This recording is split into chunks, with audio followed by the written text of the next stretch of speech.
Don't come near me. Those were the last words I heard from her mouth before the front door slammed shut behind me. No explanation, no tears, just those 4 words that cut deeper than any argument we'd ever had. I remember standing on the porch that night, gripping the railing so hard my hands ached, trying to figure out what just happened. The thing is, I didn't leave because I wanted to. I left because I felt like I'd become a ghost in my own life. For weeks, she'd been looking at me like I was a stranger. No, worse, like I was invisible. I'd cook dinner, clean up, ask about her day, and all I'd get were these flat, empty replies.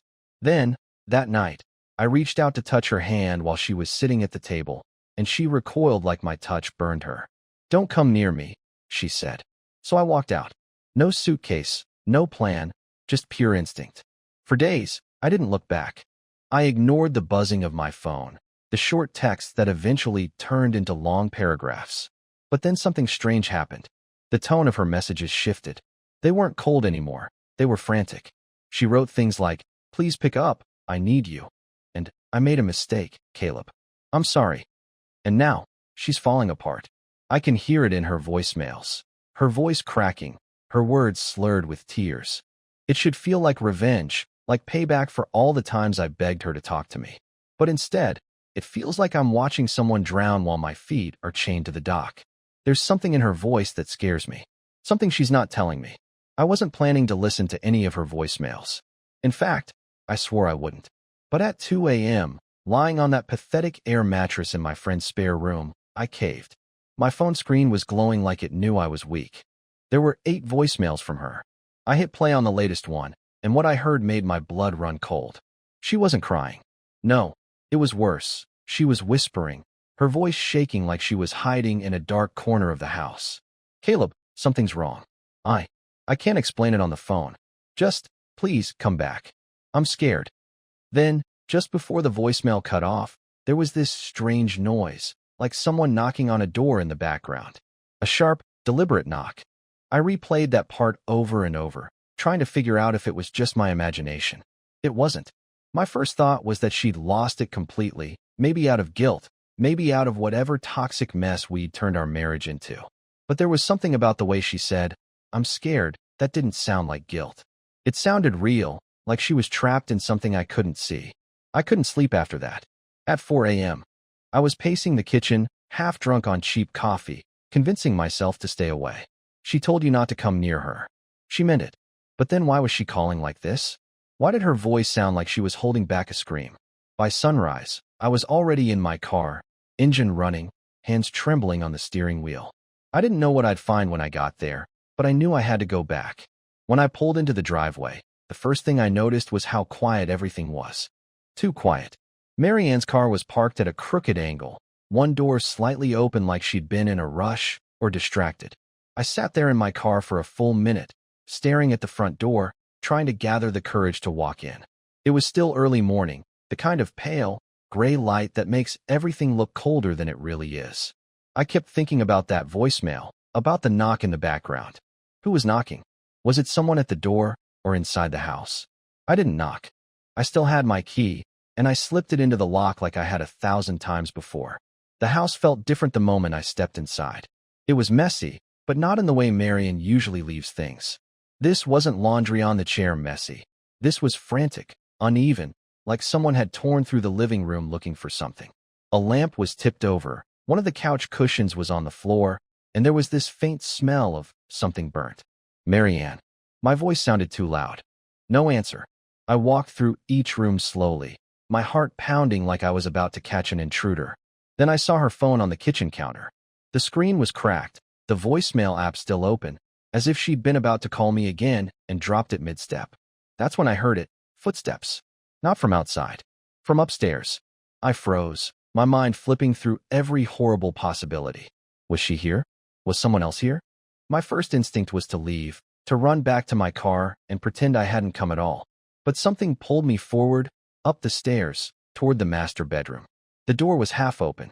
I pushed it gently, my breath stuck in my throat, and what I saw, I still can't get it out of my head. The bedroom looked like a storm had torn through it.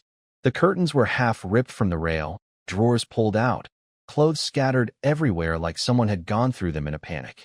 And on the floor, right by the bed, there was a wine glass shattered into tiny, sharp pieces. I stood in the doorway for a few seconds, just trying to take it all in, when I noticed something that made my stomach twist. Marianne's scarf, the one I gave her last winter, was tied around the bedpost, like it had been yanked there too hard. Marianne, I said again, quieter this time.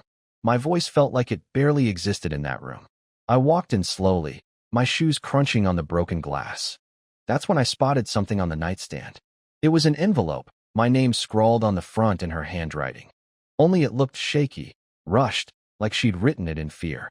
I picked it up, but before I could open it, I heard something behind me. A soft creak. The closet door. I turned, every muscle in my body tensed. The door was slightly open, and for some insane reason, I reached for it instead of running. I pushed it open, expecting to find her hiding in there, crying or, I don't know, anything but what I actually saw. The closet was empty, except for a single shoe, Marianne's heel, lying on its side, and a dark smear on the carpet right next to it. At first I thought it was dirt, but when I crouched down, I realized it was dried blood. My hands started shaking. I pulled out my phone, thinking about calling the police, but just as I did, I heard something downstairs. A door slamming. Someone else was in the house. I dropped the envelope and bolted out of the room, nearly tripping on the stairs in my rush. I could hear heavy footsteps moving quickly across the kitchen floor, and for one terrifying moment, I saw a shadow, too tall, too broad to be hers, disappearing out the back door. By the time I reached the kitchen, the door was wide open, and whoever it was, they were gone. I stood in that kitchen for what felt like forever, my mind struggling to process what just happened. The morning light was spilling through the windows, making the scene feel unreal, like it was a dream I needed to wake up from. But the open back door, the faint smell of someone's cologne lingering in the air, and the adrenaline surging in my veins told me this was all too real. My first instinct was to run outside and chase whoever had been there. But where would I even start? They were gone. The only thing left was the silence of the house and my own ragged breathing. I forced myself back upstairs, my hands shaking as I picked up the envelope from the floor where I dropped it. The sight of my name, Caleb, in Marianne's handwriting made my chest tighten. I ripped it open, praying for answers, but what I found only made things worse. Inside was a single sheet of paper, written hastily and smudged with what looked like tears. If you're reading this, it means I couldn't fix it. I didn't mean for it to happen like this.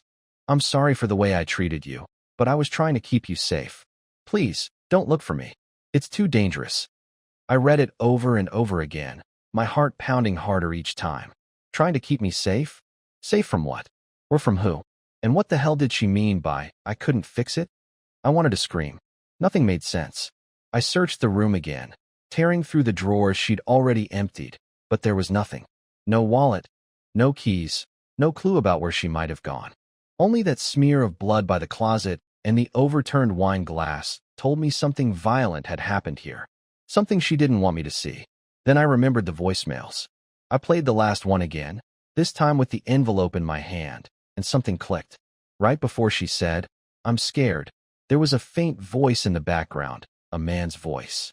I turned up the volume, listening carefully, and I swear I heard someone whisper her name.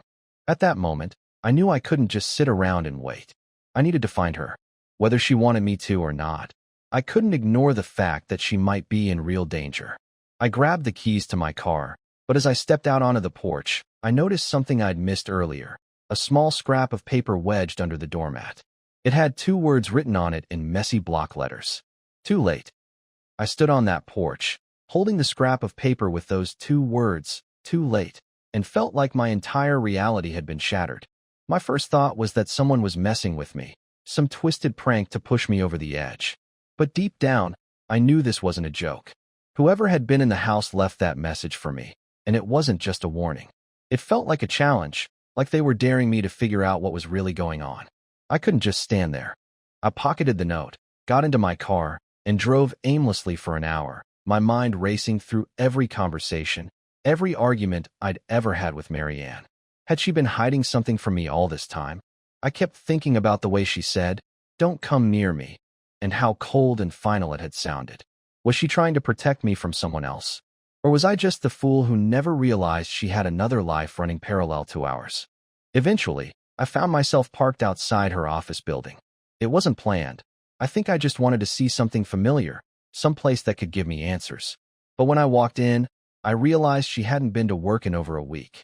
Her desk looked untouched, and one of her co-workers, a woman named Teresa, gave me a look that made my stomach turn. "I thought she was with you," Teresa said. "She told us she was taking time off for personal issues." I tried to ask more questions, but I could tell Teresa didn't know much, or maybe didn't want to know. So I left, my frustration growing with every step. I drove back home, and when I walked through the door, the house felt even emptier than before. I went upstairs again, scanning the bedroom like maybe I'd missed something. And that's when I found it. Wedged between the bed and the wall was a small black notebook I'd never seen before. I sat on the floor, flipping through the pages, my heart hammering with each line. Most of it was nonsense, scribbled notes, to-do lists, reminders. But then I saw it. A list of names, some crossed out, some underlined.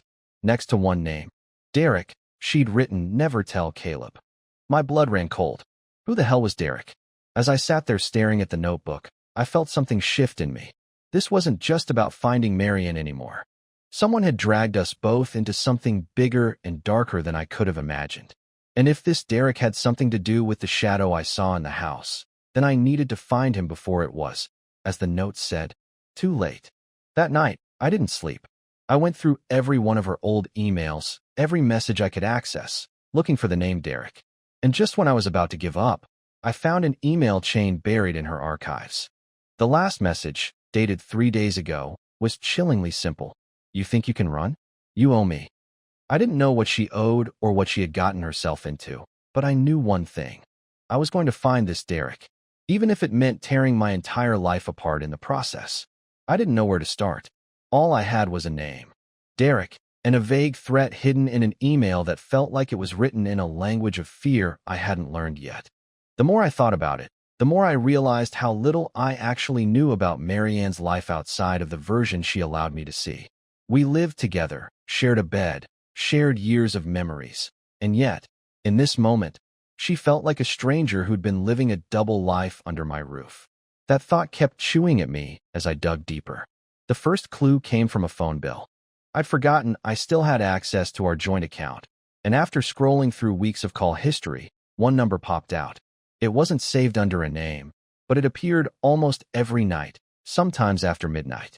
My stomach tightened as I copied it down. I didn't call right away.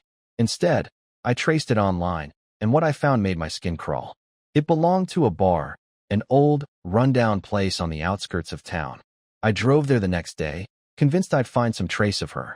The place looked like something out of a forgotten film. Paint peeling off the wooden siding, broken neon signs buzzing faintly.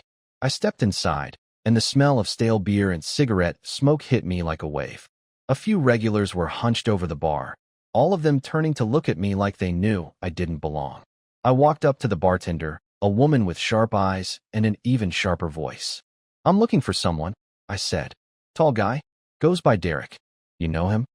Her expression froze for just a second before she smiled. "Too thin, too fake. Never heard of him," she said, and went back to wiping down glasses. But I could tell she was lying. So I sat down at the far end of the bar and waited. Hours passed. People came and went.